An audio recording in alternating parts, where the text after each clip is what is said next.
You're watching the typing bubble appear, then disappear. Your phone stays quiet. You don't double text. You don't chase. You tell yourself you're fine with it.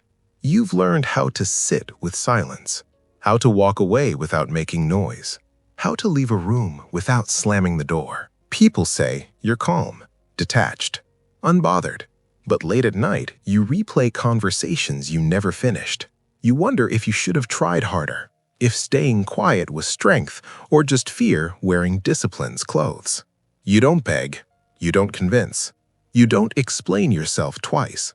And yet, there are moments that sting, when people fight to be chosen, when effort looks loud, when attachment looks rewarded. You sit there thinking, am I missing something everyone else understands?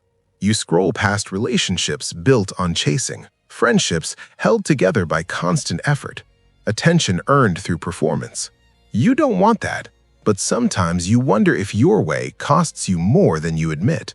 You tell yourself you're independent, self-contained, emotionally mature, but confusion creeps in because there are days you feel powerful in your restraint and days it feels like you're just alone. You don't know when it shifted, when effort started to feel like self-betrayal, when reaching out began to feel like shrinking. So you stopped, not dramatically, not angrily, quietly. And now life moves forward without chasing anyone, without proving, without convincing, but also without friction. No chaos, no intensity, no urgency. Comfort settles in. Distraction fills the gaps. Routine keeps the days predictable. Tomorrow becomes a soft promise you never cash in. And the frustration isn't loud. It's subtle, a low hum of something unresolved. Because you didn't stop chasing people, you stopped chasing yourself. You didn't give up effort. You redirected it inward, then slowly stopped using it at all. And that's the quiet regret. Not that you didn't chase them, but that you mistook emotional stillness for growth. But here's the truth. People who don't chase anyone aren't cold. They're tired of misalignment. They've learned that forcing connection feels worse than solitude, that being chosen reluctantly hurts more than not being chosen at all. They don't run from intimacy. They run from compromise of self. And this is where everything changes. Because the real shift was never about other people. It was about identity. At some point, you decided, I don't pursue what doesn't pursue me. Not as a rule, as a shield. And shields keep you safe, but they also keep you still. Discipline isn't chasing. Discipline is choosing movement without needing permission. It's self-respect that doesn't depend on response.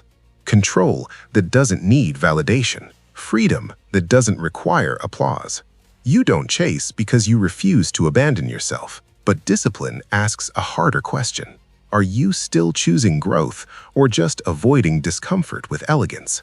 There's power in not chasing, real power, the power to walk away, to stay grounded, to not collapse into need. But power without direction becomes stagnation, and stagnation feels like peace until it starts to feel like numbness. You don't need to chase anyone. You never did. But discipline isn't passive. It doesn't wait.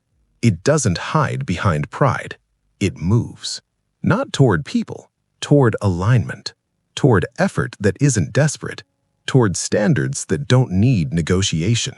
You don't prove your worth by chasing, but you also don't honor it by standing still. Control is deciding where your energy goes, not withholding it out of fear. Freedom is choosing discomfort over stagnation, not calling stagnation peace.